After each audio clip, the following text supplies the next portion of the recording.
Cuando era una niña, Augusta Ada, la única hija legítima del poeta Lord Byron, recibió muchas clases de matemáticas y ninguna clase de literatura. El matrimonio de sus padres había sido breve y amargo. Lord Byron fue un gran poeta romántico, pero no era un buen sujeto y como pariente fue desastroso. Abandonó a la madre de Ada cuando ésta solo tenía un mes y jamás intentó verlas de nuevo. Ada solo supo quién era su padre cuando tenía 8 años y se enteró de que éste había muerto en Grecia luchando contra el Imperio Otomano. Lord Byron pudo haber sido un héroe de la independencia de Grecia, pero en la vida cotidiana era alcohólico, ludópata, mentiroso y promiscuo.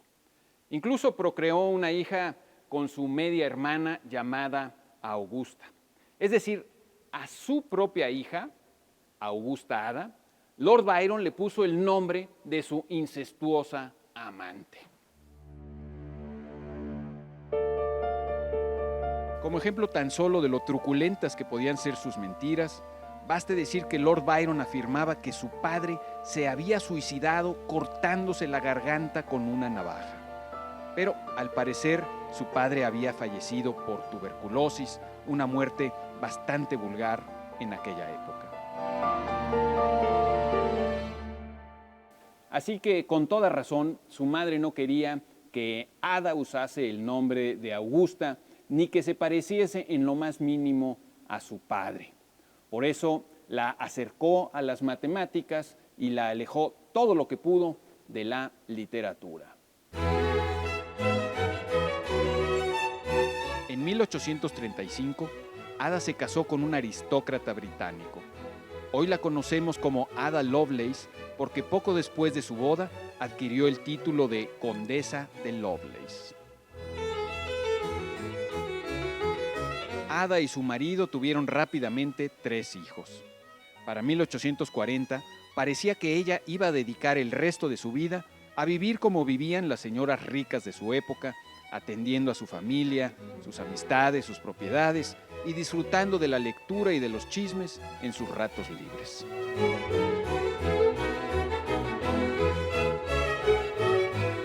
Pero Ada decidió otra cosa. No había podido ingresar a la universidad, bueno, ni ella ni ninguna mujer de aquella época podía hacerlo. Sin embargo, sabía más matemáticas que la mayoría de los profesores universitarios de entonces. ¿Qué hizo? ¿Qué podía hacer Ada Lovelace con sus conocimientos y su perspectiva?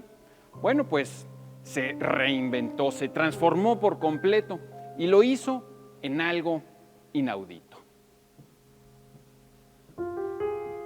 Ada Lovelace fue la primera, y sé que costará trabajo creer lo que voy a decir. Ada Lovelace, la condesa Ada Lovelace, fue la primera persona en escribir un programa de software. Sí, la primera programadora y el primer programador de software de la historia.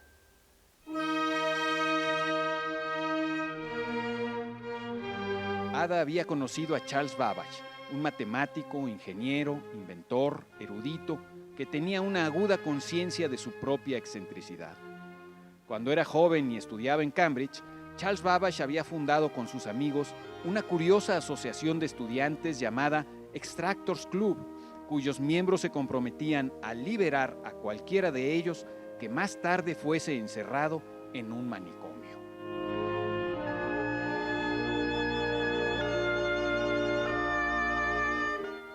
Junto con otros estudiantes decepcionados por el pobre nivel de las matemáticas en Cambridge, fundó también otra asociación bastante más seria, la Sociedad Analítica. Sus miembros se comprometían por escrito a esforzarse al máximo para dejar un mundo más sabio que el que habían encontrado. Charles Babbage comenzó su carrera profesional como, diríamos hoy, actuario. Es decir, haciendo cálculos matemáticos, estadísticos, jurídicos y financieros con relación a todo tipo de asuntos, principalmente para compañías de seguros. Trabajó también un tiempo para la Oficina Postal de Inglaterra.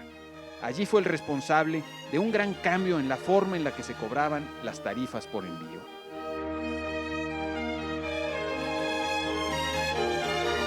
Babbage se dio cuenta y demostró con cifras que el mayor costo en que incurría la oficina de correos no se debía al envío físico de las cartas y los paquetes, sino a la pesada carga burocrática que en gran parte se debía a que cada carta y cada paquete tenía un costo específico prorrateado.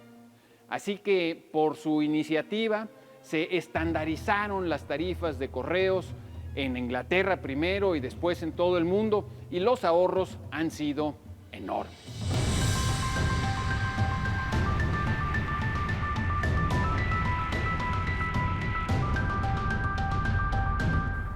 Estamos hablando de algo mucho más sofisticado que la sumadora que inventó Blaise Pascal en el siglo XVII y que funcionaba con una serie de discos revolventes, uno para cada dígito decimal. Más tarde, Leibniz perfeccionó ese diseño de Pascal, pero este tipo de máquinas eran, en esencia, ábacos mecánicos.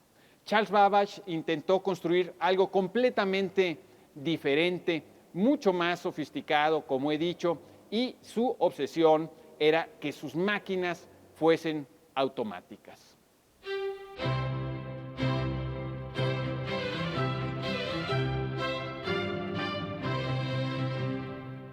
Recordemos que estamos hablando de la primera mitad del siglo XIX. Babbage no tenía electricidad, mucho menos electrónica. Vaya, ni siquiera tenía plástico. Las máquinas de hacer cómputo de Babbage, hechas de madera y metal, estaban diseñadas para funcionar con energía de vapor.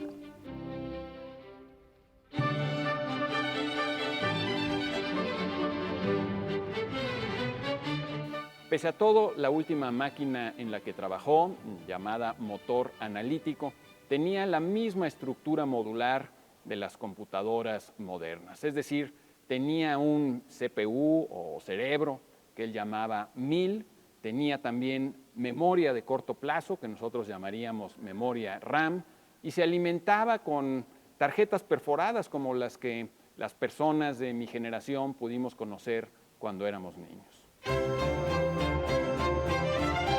Para entonces, Babbage ya había recibido la ayuda de Ada Lovelace y eso le había permitido ampliar sus ambiciones. Como ya mencionamos, Ada fue quien escribió los primeros algoritmos para ser usados por esta computadora, es decir, la primera serie de instrucciones o de software para una computadora. Y es interesante saber por qué lo hizo. Un científico italiano de la época había escrito un ensayo sobre la protocomputadora de Charles Babbage y Ada tuvo la iniciativa de traducirlo al inglés. Cuando Babbage vio su traducción, animó a Ada a ir más allá y a escribir sus propias observaciones.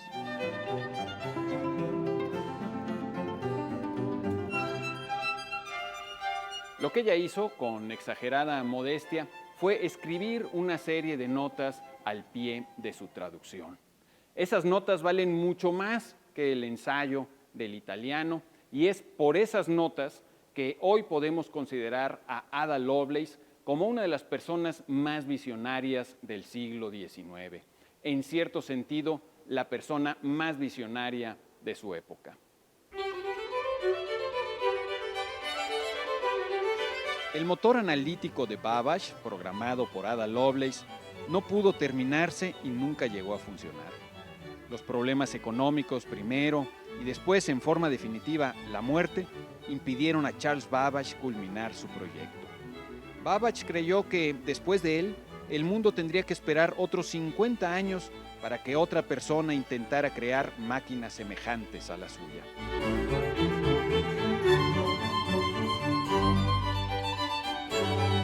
Se quedó corto. Fueron necesarios más de 100 años para que los ingenieros construyeran las primeras computadoras. Pero Babbage había sembrado, en la imaginación de muchas personas y algunos escritores, la posibilidad de crear máquinas pensantes. El mismo Edgar Allan Poe llegó a escribir una nota preguntándose qué debería pensar acerca del motor analítico de Charles Babbage.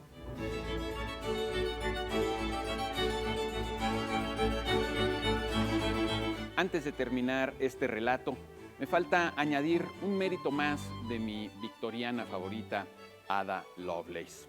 Ella no solo fue la primera persona en escribir un programa de software, sino que también fue la primera persona en percatarse de que una máquina diseñada para hacer cálculos numéricos de gran magnitud y a gran velocidad también podría usarse con fines no numéricos, en concreto para manipular el lenguaje musical, es decir, para hacer música, para hacer arte.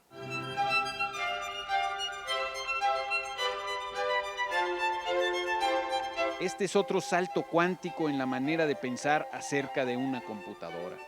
Las primeras computadoras modernas y funcionales son de los años 40 del siglo XX, pero con ellas lo único que se hacía era manejar números y datos.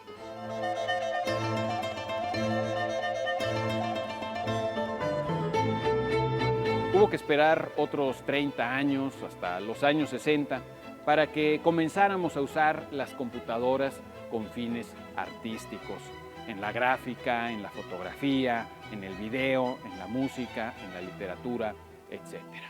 Pero esa es ya otra historia. Soy Pablo Boullosa. Usted tiene la palabra.